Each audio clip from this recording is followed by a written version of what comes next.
प्रणाम मित्रों। आज हम ध्यान के एक सूत्र पे बात करने वाले हैं जो बहुत ही शक्तिशाली है और बहुत सरल है।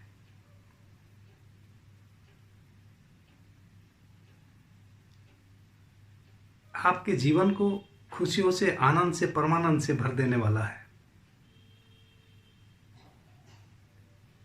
हमने अपने पिछले वीडियो में भाव की शक्ति के विषय में बात की, ध्यान में भाव की क्या भूमिका है इस संबंध में बात की, संकल्प पे बात की। अब हम सूत्र पे बात करते हैं। अब हम ध्यान के आज एक पहले सूत्र पे बात करते हैं। ऐसे तो मित्रों प्रत्येक सूत्र पहला और अंतिम हो जाता है, लेकिन सूत्र भी बहुत हैं, करने वाले भी बहुत हैं।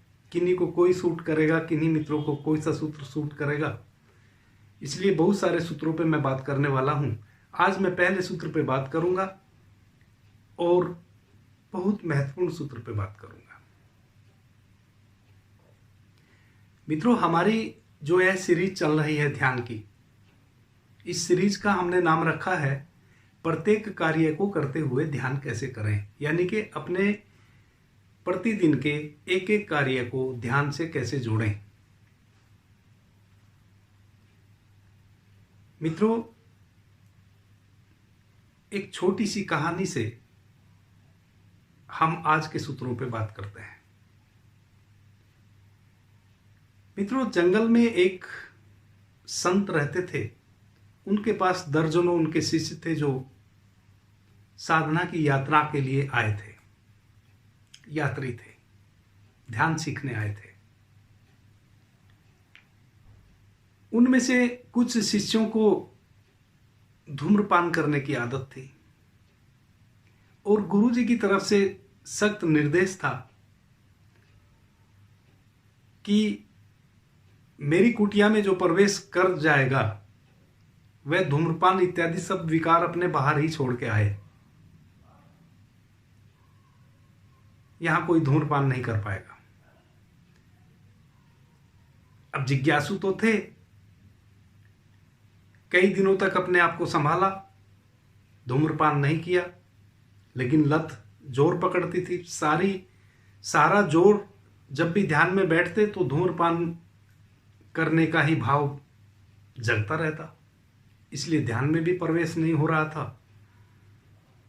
गुरु जो विधियां बता रहे थे ध्यान की, जो सूत्र बता रहे थे, उन सूत्रों पे भी ध्यान नहीं जा रहा था, क्योंकि तलब तो धूम्रपान करने की लगी थी।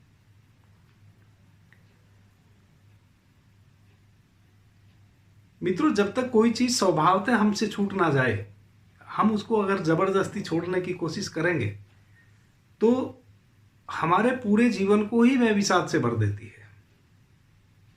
धूम्रपान करने से तो थोड़ा सा ही विषाद उत्पन्न होता है, लेकिन अगर आप जबरदस्ती उसको छोड़ने की कोशिश कर रहे हैं तो पूरा समय ही आपका विषाद में निकल जाता है। वही उनके साथ हो रहा था। अब उन धूम्रपान करने वाले जो शिष्य थे उनकी एक अलग टोली थी। 4-6 जो लोग थे धूम्रपान करने वाले, वो एक अलग टोली में, एक अलग व्यवस्था में अपनी रहते थे। गुरुजी ने उनको कोई टास्क दिया कि भाई आप पेड़ के नीचे जाके बैठ जाओ और इस विधि से, इस सूत्र से गुजरो। तो बैठे थे, उसमें उनका ध्यान ही नहीं लग रहा था सूत्र में। बार बार उनका ख्याल आ रहा था कि एक सूटा तो मार ही लिया जाए, लेकिन अब गुरु का निर्देश है कि धूम्रपान नहीं करना है, तो गुरु की अवहेलना भी कैसे करें। उन्होंने विचार किया कि गुरुजी से पूछ लिया जाए एक बार कि कभी कभार हम धूम्रपान कर लें। तो एक शिष्य गुरुजी के पास गया और बोला कि गुरुजी,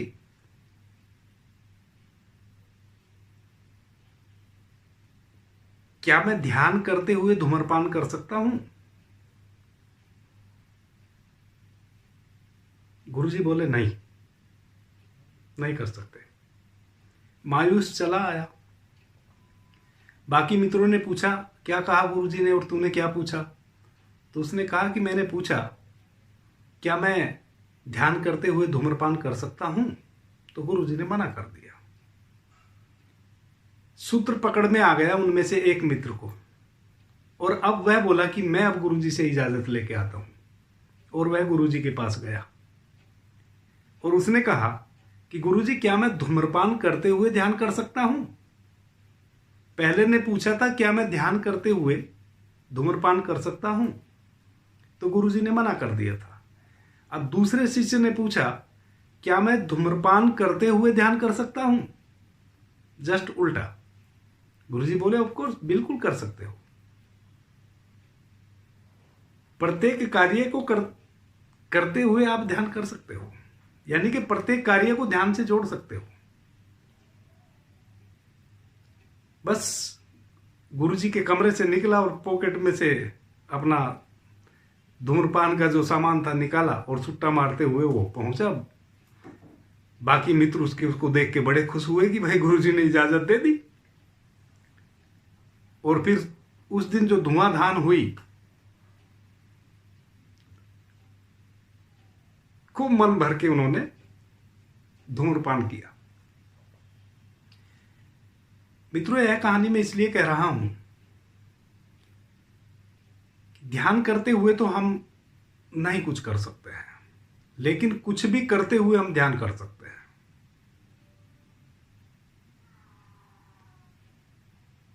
भगवान कृष्ण गीता में कहते हैं अर्जुन को कि भाई तू सतत मेरा स्मरण कर और युद्ध भी कर।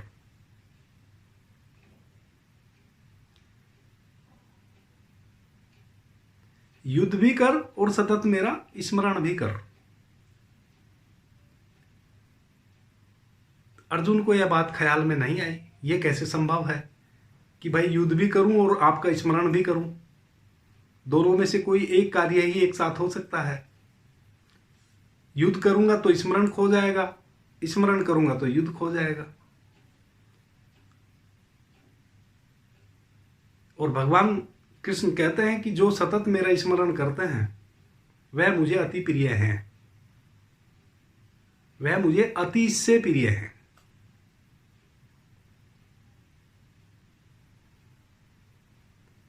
अर्जुन को नहीं समझ आई बात। वह प्रश्न पूछता ही चला गया और कृष्ण उसको बताते ही चले गए। लास्ट में कृष्ण ने देखा कि ये नहीं मानेगा, इसकी समझ में मेरी बात नहीं आ रही है, सूत्र नहीं आ रहे हैं। तो फिर उन्होंने अपना विराट रूप दिखाया अर्जुन को। अर्जुन को कृष्ण कह रहे थे कि भाई चूंकि अर्जुन जो है वह युद्ध नहीं करना चाहता था। अर्जुन कह रहा था कि भाई सामने मेरे ही गुरु, मेरे ही सखा, मेरे ही भाई, मेरे ही बंधु, हमारी ही प्रजा, हमारे ही सैनिक कौरवों की तरफ से जो थे, मैं उनके साथ युद्ध कैसे कर सकता हूं, मैं उनको कैसे मार सकता हूं, ये मेरे से नहीं होगा। तो कृष्ण कहते थे कि अपने आप को तू बीच में से निकाल, तू युद्ध भी कर और मेरा सतत स्मरण कर। अपने आप को बीच में से निकाल, मैं ही करता हूं और मैं ही भोगता हूं। तेरे माध्यम से युद्ध मैं ही कर रहा हूं और जिनको मारा जा रहा है तेरे माध्यम से वो मरने वाला भी मैं ही हूं। अर्जुन को यह बात समझ नहीं आ रही थी। फिर अगले अध्याय में कृष्ण अपना वह विराट रूप अर्जुन को दिखाते हैं, जिसमें अर्जुन देखता है कि जो सामने जिनको मैं मारने की बात कर रहा हूं, जो सामने कौरवों की सेना खड़ी है, वो तो कब के मर चुके हैं, वो तो कब के मर चुके हैं।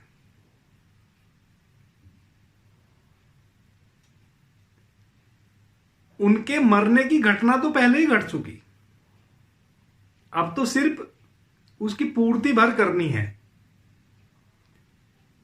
अब तो स्थूल रूप में उनको मारना है, मर तो वो पहले ही चुके। और फिर अर्जुन ने यह भी देखा कि कृष्ण ही उनके भीतर मर रहे हैं और कृष्ण ही फिर नया जन्म ले रहे हैं किसी के भीतर, और मेरे भीतर भी कृष्ण ही है जो मार रहे हैं उनको। ये सारा खेल कृष्ण का ही है। और अर्जुन को यह समझ आ जाता है कि मैं नाहक ही परेशान हूं कि भाई सामने मेरा गुरु है, मेरा सखा है, मेरे भ्राता हैं, मेरे ही राज्य की प्रजा सैनिक के रूप में है, मैं इनको कैसे मारूं। तो अर्जुन को समझ आ जाता है कि ये जो मैं शब्द मैं अपने लिए जो मैं कह रहा हूं, ये जो मेरा होना है, ये जो मेरी मैं है, ये भी कृष्ण है। और वह जो मेरे गुरु सखा भाई बंधु सामने दुश्मन के रूप में खड़े हैं, वह भी कृष्ण है। और ये युद्ध तो लड़ा जा चुका, सूक्ष्म रूप में तो यह लड़ा जा चुका, यह तो तय हो चुका था। इसका तो परिणाम भी सुनिश्चित है युद्ध का। अब तो बस पूर्ति भर करनी है, अब तो स्थूल चीजों को नष्ट करना है। और फिर गांडी उठा लेता है अर्जुन, युद्ध के लिए तैयार हो जाता है।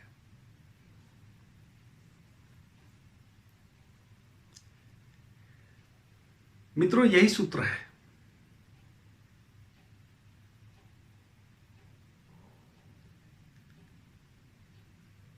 अर्जुन को कृष्ण कहते हैं कि तू युद्ध भी कर और सतत मेरा स्मरण भी कर।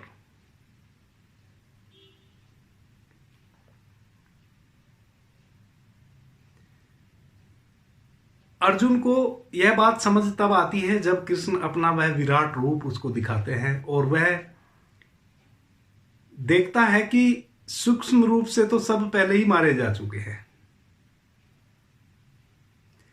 और तब उसको समझ आता है कि युद्ध भी किया जा सकता है और सतत स्मरण भी किया जा सकता है। कैसे? चूंकि उसको समझ आ गया कि मेरे भीतर भी कृष्ण है और सामने भी कृष्ण है, कृष्ण के सिवा और कुछ है ही नहीं। और जब कृष्ण के सिवा कुछ और है ही नहीं, तो अब मैं गंडी उठा रहा हूं तो कृष्ण उठा रहा है। तो अब मैं ये भ्रांति कैसे पालूं कि मैं अर्जुन, अब मैं तो कहीं है ही नहीं, मैं तो खो गया कृष्ण।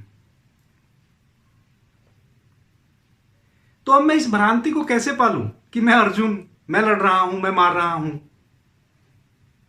अब तो कृष्ण ही मार रहा है, कृष्ण ही लड़ रहा है, कृष्ण ही मर रहा है, कृष्ण ही मार रहा है। यह भाव निर्मित हो गया, यह समझ आ गया अर्जुन को। मित्रों, यही सूत्र है। इसी सूत्र को हम अब विस्तार से अपने पे परिचयित करते हैं।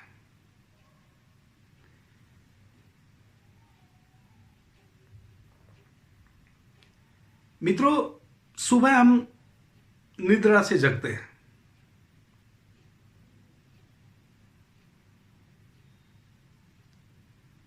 कल से आप इस बोध से जगेंगे, जैसे ही पहला जागरण उतरेगा निद्रा से आप बाहर आएंगे, एक क्षण का जो है जागरण आएगा कि मैं जग रहा हूं।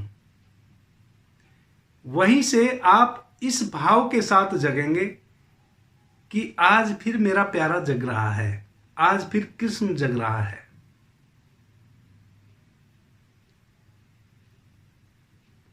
क्योंकि आप नहीं जग रहे हैं, जग कृष्ण ही रहे हैं। भौतिक रूप से आप अब जगे हैं, लेकिन वह जो कृष्ण तत्व है वह 24 आवर्स 24 घंटे जागा ही हुआ है आपके भीतर। अगर वह जागा हुआ ना हो तो आप कभी जगेंगे ही नहीं, आप सोए ही रह जाएंगे। वह जो चेतना है, वह जो आपका होना है, वह 24 घंटे जगा हुआ है। देखें ना, जब आप गहरी निद्रा में होते हैं, कोई आपके नाम से आपको 2-3 बार पुकारे, आप कितनी भी गहरी निद्रा में हो, आप जग जाते हैं। तो आप तो सोए हुए थे, फिर वह जो आपके नाम की आवाज किसी ने पुकारी, वह किसने सुनी?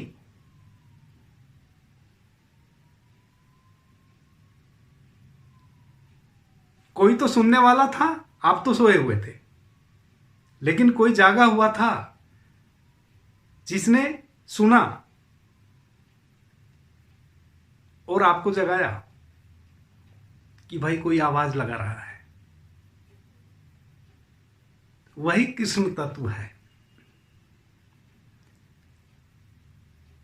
आप सुबह जब उठेंगे तो अब आज से आप इस भाव से उठेंगे कि कृष्ण ही जग रहे हैं, वही उठ रहे हैं।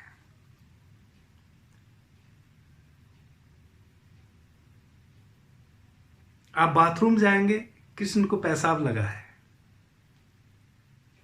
चेहरा धोएंगे, कृष्ण के शरीर को, कृष्ण के चेहरे को धो रहा हूं। मित्रों, आप साक्षात परमात्मा हैं। एक बीज पूरा वृक्ष है, बस उसको भूमि मिले कि वह वृक्ष बन जाए। बाकी संभावना उसमें पूरी है वृक्ष बनने की। आप परमात्मा हैं, आपने अपने आप को अलग समझ रखा है। आप उसी का हिस्सा हैं।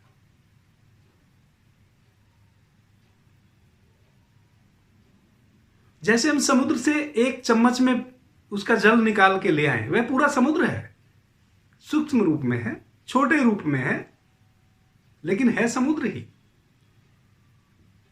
उसका स्वाद वही खारा, समुद्र का जो स्वाद है वही उस चम्मच के जल का।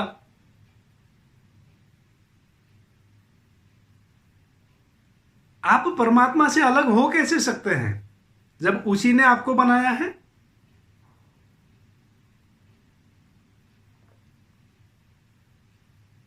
इस भ्रांति में हम जी रहे हैं कि मैं हूं, अज्ञान के कारण, अंधकार के कारण।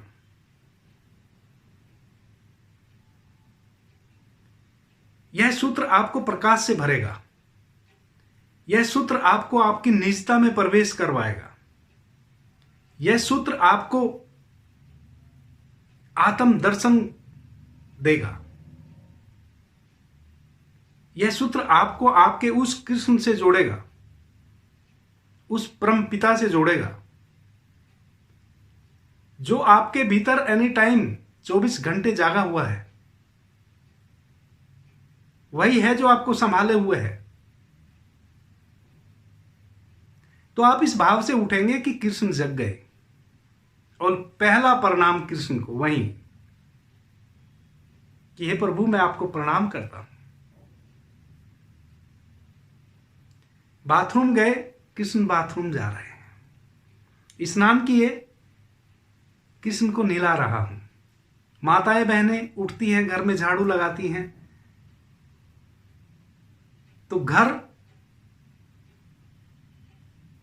आपका जो अपना घर है वह सिर्फ घर ही नहीं है।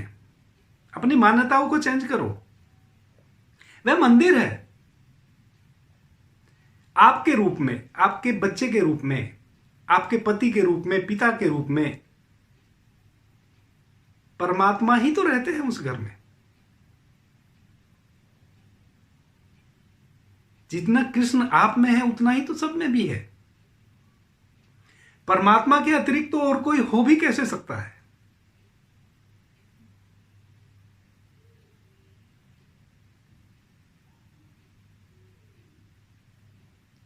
मीरा की कहानी सुने ना। रणछोड़ दास जी के मंदिर में अंतिम बार जब, चूंकि उसके बाद तो फिर मीरा का अभी तक पता ही नहीं चला कि वो कहां गई। जब रणछोड़ दास जी के मंदिर में मीरा ने प्रवेश किया तो जो पुजारी था वह उस समय आरती कर रहा था। उसके हाथ में से आरती की थाली छूट गई, क्योंकि उसका प्रण था कि मैं किसी स्त्री के दर्शन नहीं करूंगा इस मंदिर में। यानी कि रणछोड़ दास जी के मंदिर में स्त्री का प्रवेश निषिद्ध था। मीरा को भला कौन रोके? तो मीरा तो नाचते गाते अपनी पूरी मंडली के साथ पहुंच गई और मंदिर में प्रवेश कर गई। पुजारी आरती उस समय कर रहा था। जैसे ही मीरा को उसने देखा, उसके हाथ में से थाली छूट गई आरती की।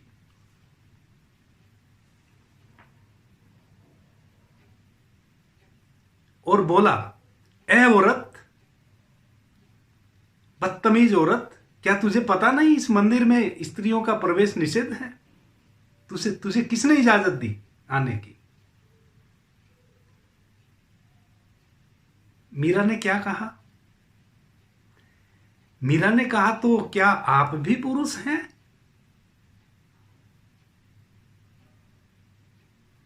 क्या आप भी पुरुष हैं?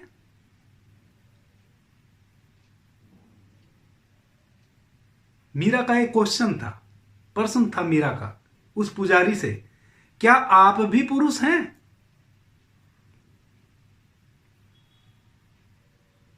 मैंने तो अब तक जितना जाना, जितना देखा, पुरुष एकमात्र कृष्ण है, बाकी सब उसकी गोपियां हैं। आज मुझे आप पहली बार एक दूसरे व्यक्ति कृष्ण के बाद मिले जो अपने आप को पुरुष कह रहे हैं।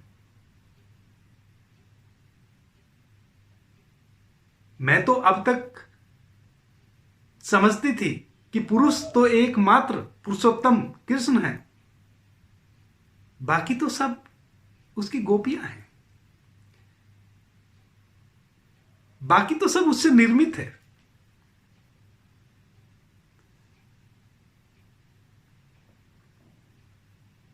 तो क्या आप भी पुरुष हैं? मित्रों, इन पंडित पुजारियों के पास रटी रटाई बातों के जवाब होते हैं। इस तरह की सवाल का जवाब इनके पास नहीं होता है। इन्होंने तो जो रट रखा है वही हमें सुनाते हैं। ये तो कुछ गहरी बात थी।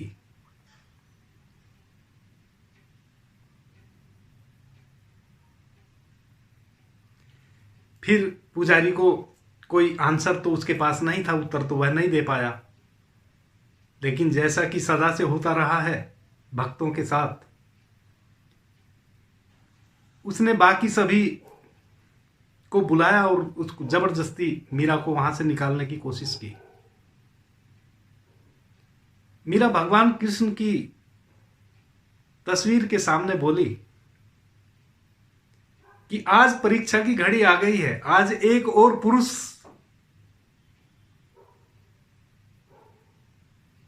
आ खड़ा हुआ है। आज तय हो जाए पुरुष आप हैं कि यह पुजारी है।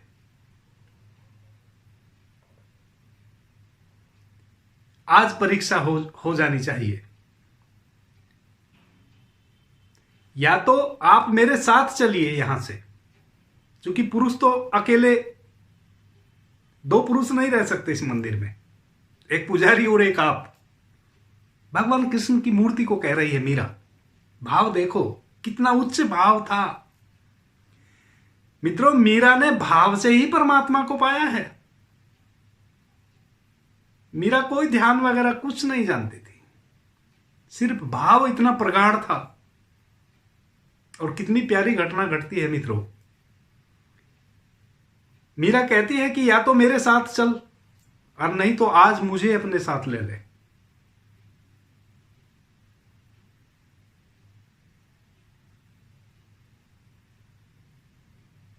और मित्रों, उसके बाद मैं नहीं जानता क्या हुआ होगा, तो कल्पना के बाहर है। मैं अनुभव कर सकता हूं, मैं आपको शब्दों में नहीं कह सकता वह घटना आगे। बस इतना ही कहता हूं कि पुजारी जब बहुत सारे लोगों को जबरदस्ती मीरा को निकालने के लिए मंदिर में प्रवेश किया तो मीरा वहां नहीं पाई गई।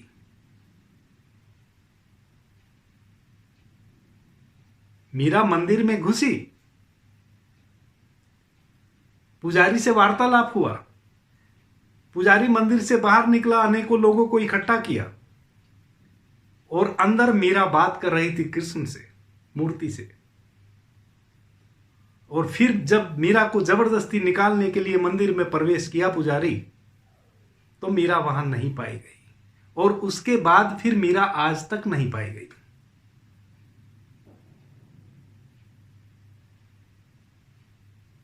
कृष्ण ने ले लिया मीरा को। उस पत्थर की मूर्ति ने मीरा को ले लिया। इतना उच्च भाव था मीरा का कि पत्थर की मूर्ति भी कुछ समय के लिए जीवित हो गई होगी और मीरा उस मूर्ति में समा गई। फिर मीरा को आज तक नहीं देखा गया।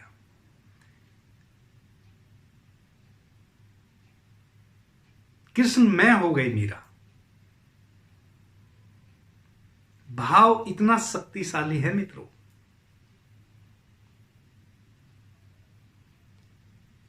तो आप जब भी उठे, सबसे पहले तो अपने उस भीतर के कृष्ण को, अपने उस भीतर के परमात्मा को प्रणाम करें कि हे प्रभु, आपका अभिवादन है, आपको मैं नमस्कार करता हूं। फिर जो भी कार्य आप करते हैं सुबह से लेकर शाम तक, सबसे पहले तो आप अपने निज कार्य करते हैं। आप स्नान करते हैं, भोजन ग्रहण करते हैं। जब स्नान करते हैं तो मैं उस कृष्ण को, उस परम परमात्मा को जो मेरे भीतर बसा है, उसी को तो नहला रहा हूं, उसी को तो भोजन खिला रहा हूं। आप मजदूरी करते हैं, किसान गति का काम करते हैं, आप कोई ऑफिस का काम करते हैं, आप कोई नौकरी करते हैं, आप कोई गाड़ी चलाते हैं, ड्राइवर का काम करते हैं, उसी का तो कार्य कर रहा हूं और उसी के लिए तो कर रहा हूं। जो भी आप उद्योग करते हैं, दो पैसे के लिए करते हैं। आपके पीछे जो आपकी जिम्मेदारियां हैं, आपके भाई बहन, माता पिता, पत्नी, बच्चे, उनकी जिम्मेवारी निभाने के लिए करते हैं। मित्रों,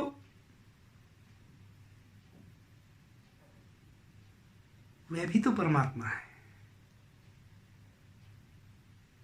आप परमात्मा के लिए करते हैं। आप दो पैसे कमा के लाते हैं, आपके घर में जो आपके बच्चे के रूप में परमात्मा है, जो आपकी पत्नी के रूप में परमात्मा है, जो आपके माता पिता भाई बहन के रूप में परमात्मा है, उन्हीं के लिए तो लाते हैं। माताएं बहनें अपने बच्चे के लिए खाना बनाती हैं, उस बाल गोपाल के लिए ही तो बनाती हैं। झाड़ू लगाती हैं, उसी के मंदिर में तो लगाती हैं। मेरे पति के रूप में, मेरे बच्चे के रूप में, मेरे सास ससुर के रूप में, वो परमात्मा ही तो विराजमान है इस घर में। तो फिर इसको घर कैसे कहें? इस मंदिर में, इस घर रूपी मंदिर में। और मैं उस परमात्मा के मंदिर को ही तो साफ कर रही हूं। मैं उस परमात्मा के लिए ही तो भोजन बना रही हूं। मैं उस परमात्मा के लिए ही तो सज रही हूं, सवर रही हूं। ये शरीर उसी का तो है, मैं इसको गंदा कैसे रख सकती हूं?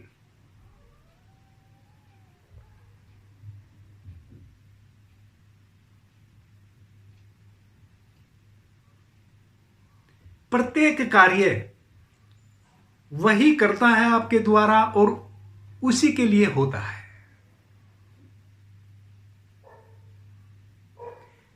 आज से मित्रों, आप इस भाव से, यह सूत्र है, प्रत्येक कार्य आप उसी के लिए करें और इस भाव को खंडित हो जाने दें कि आप कर रहे हैं, वही कर रहा है और उसी के लिए हो रहा है।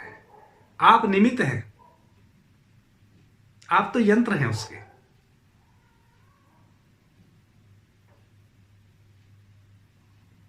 मित्रों, यह भाव जैसे ही आपके दैनिक कार्यों के साथ जुड़ा, आपके जीवन में सप्ताह 10 दिन में ही आमूलचूल परिवर्तन होने शुरू हो जाएंगे। सबसे पहली बात तो यह होगी कि अभी तक जो आप बेहोशी में जीते थे, धीरे धीरे बेहोशी छटेगी, अंधेरा छटेगा, दीपक जलेगा। दूसरा, आप जो भी कार्य अभी तक करते थे बिना इस भाव के, अब जब इस भाव के साथ आप उस कार्य को करेंगे, मित्रों से मिलेंगे। देखे ना, कबीरदास जी चादर बुनते थे, जुलाहे थे, जुलाहे का काम करते थे। जब वे परम प्रकाशित हो गए, इनलाइटेड हो गए, जब उन्होंने अपने उस कृष्ण को, अभी तो मैं जो आपसे बात कर रहा हूं आप सिर्फ भाव कर रहे हैं, एक समय आएगा जब आप उसको जानेंगे भी। तो जब कबीर ने जान लिया था, उस समय भी वो अपना कपड़ा बीनना नहीं छोड़े, कर्म अपना करते ही रहे। एक एक चादर, एक एक धागा बड़े प्रेम से छूते थे कि राम को छू रहा हूं, उसको बीनते थे। उनकी जो चादर बिनी हुई होती थी,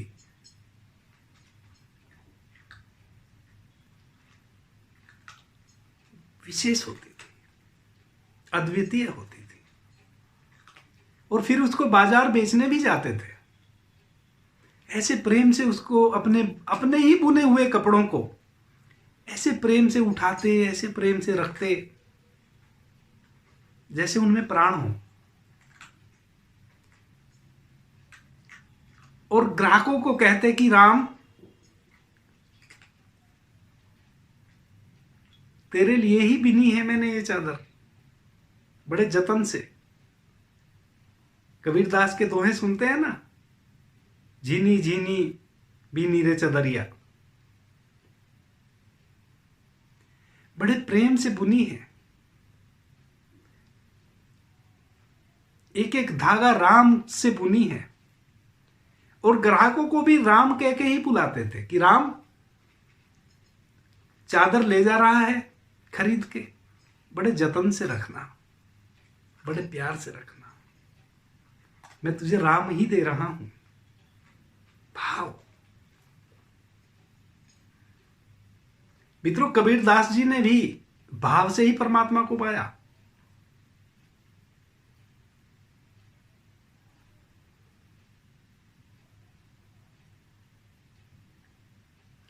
तो जो भी कार्य करें, इस भाव से करें।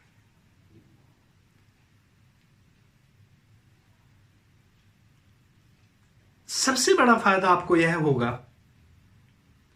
कि आपके जीवन में एक तारतम्यता आ जाएगी, एक सरलता आ जाएगी, एक सॉफ्टनेस आ जाएगी, एक मादकता आ जाएगी। आप जो भी करेंगे, जो भी कार्य आप करेंगे, वह कार्य अब अनूठा होगा। क्योंकि बेहोशी छट गई, धीरे धीरे बेहोशी छट जाएगी। क्योंकि आपने अपने आप को बीच में से हटा दिया है। अब कृष्ण ही कर रहे हैं और कृष्ण के लिए ही कर रहे हैं।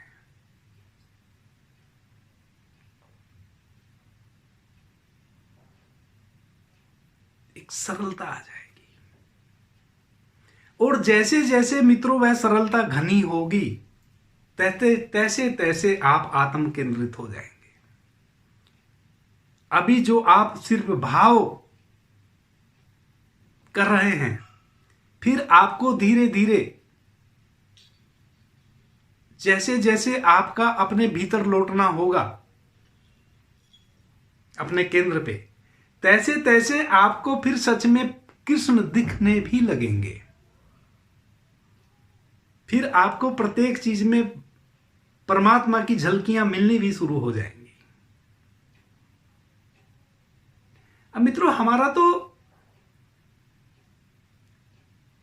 प्राचीन समय से भरा पड़ा है हमारे भाव देखो, भाव से हम कितने कार्य करते हैं। हम गंगा को माँ कहते हैं, भाव ही तो है। हम तुलसी को माँ कहते हैं, भाव ही तो है।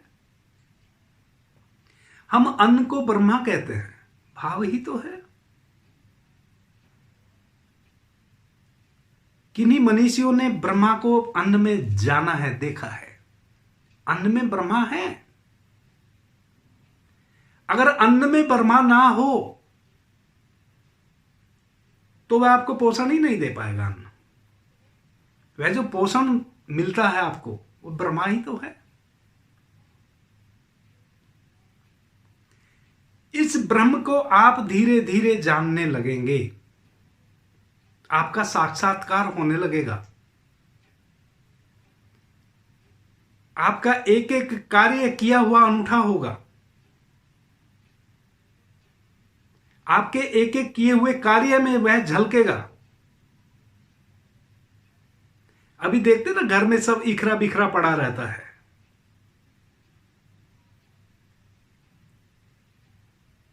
कंघी किए कहीं भी रख दिए, पानी का गिलास पिए और फिर उस कंघी के पास वहां गिलास भी रख दिए। शैम्पू किए, शैम्पू की बोतल फ्रिज पे रख दिए। किचन का सामान बाहर और बाहर का सामान किचन में, ये सब अस्त व्यस्त जीवन में चल रहा है। घर में घुसते हैं, जूते चप्पल निकालते हैं, कोई उल्टी पड़ी, कोई सीधी पड़ी, कोई खबर ही नहीं हमें। ये हमारी बेहोशी को झलकाती है। ये सारी बेहोशी छट जाएगी। आपसे आप जो चीज जहां से उठाएंगे वहीं रखेंगे, क्योंकि आपने होश में उठाई है, उसका उपयोग किया है। और फिर धीरे धीरे उसमें भी तो आपको परमात्मा दिखाई देगा। हालांकि वो कंघी आपने ही निर्मित की है, फाइबर की है, आपने ही उसको बनाया है, मनुष्य ने निर्मित की है। लेकिन एक समय आएगा कि वह भी आपको प्राणवान महसूस होगा। और जैसे जैसे चीजें आपके लिए प्राणवान होना शुरू होंगी, तैसे तैसे आप अस्त व्यस्त उनको कैसे फिर रख सकते हैं। आपका पूरा जीवन में आमूल चूल परिवर्तन आ जाएगा। आप होश से भर जाएंगे। एक एक कार्य आपका ध्यान बन जाएगा। मित्रों, ध्यान का मतलब ही और क्या है? ध्यान का मतलब है जागरण, होश। जैसे जैसे जागरण घटता है, हमारा होश बढ़ता है, हमारी निद्रा छटती है, हमारी बेहोशी छटती है, तैसे तैसे हम आत्म केंद्रित होते हैं। तैसे तैसे हमें अपने होने का पता चलता है। तैसे तैसे हमें पता चलता है कि अभी तक जो मैं अपने आप को मान के बैठा हुआ था, मैं वही नहीं हूं।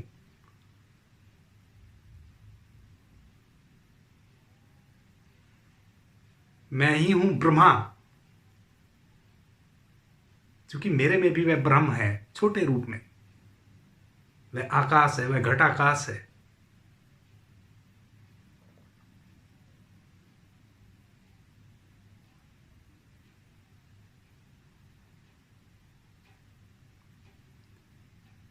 सभी मित्रों से मेरा निवेदन है,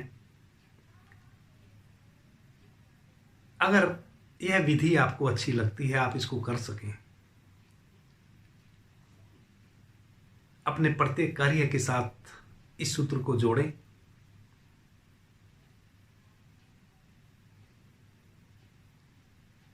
आप आमूल चूल परिवर्तन से गुजर जाएंगे। और मित्रों, जैसे खरबूजे को देख के खरबूजा रंग बदलता है ना, आपके आसपास की चीजें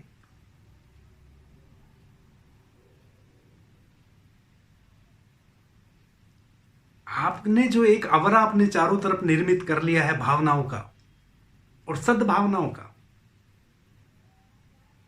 वह आपके आसपास के लोगों को भी छूने लगेगा।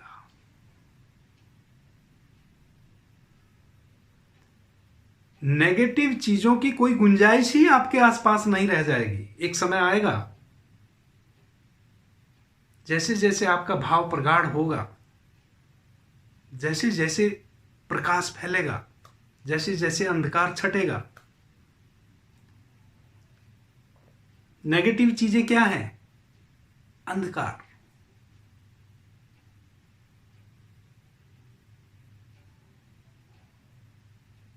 जैसे जैसे प्रकाश बढ़ेगा, नेगेटिव चीजें आपसे दूर होती चली जाएंगी, विदा हो जाएंगी। आपके जीवन में अगर कुछ रह जाएगा तो सिर्फ शुभ रह जाएगा, अशुभ सब छट जाएगा।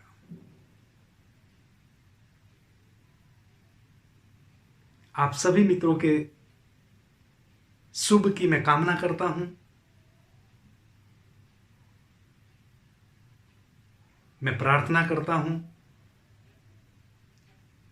आप अपने उस घटाकाश में प्रवेश करें, आपको अपने दिव्य दर्शन हो, आप अपनी इस बूंद को समुद्र से जोड़ें। एक बूंद पूरी समुद्र होती है मित्रों। एक बूंद पानी का वही स्वाद होता है जो पूरे समुद्र का होता है। आप कुएं के मेंढक ना बने, आप परम प्रकाश को उपलब्ध हों, आपके जीवन में वह कृष्ण तत्व उतरे, ऐसी मैं कामना करता हूं। आपने मुझे ध्यान से, प्रेम से सुना, उससे मैं बहुत अनुग्रहित हूं। सभी मित्रों को मेरा प्रणाम, धन्यवाद।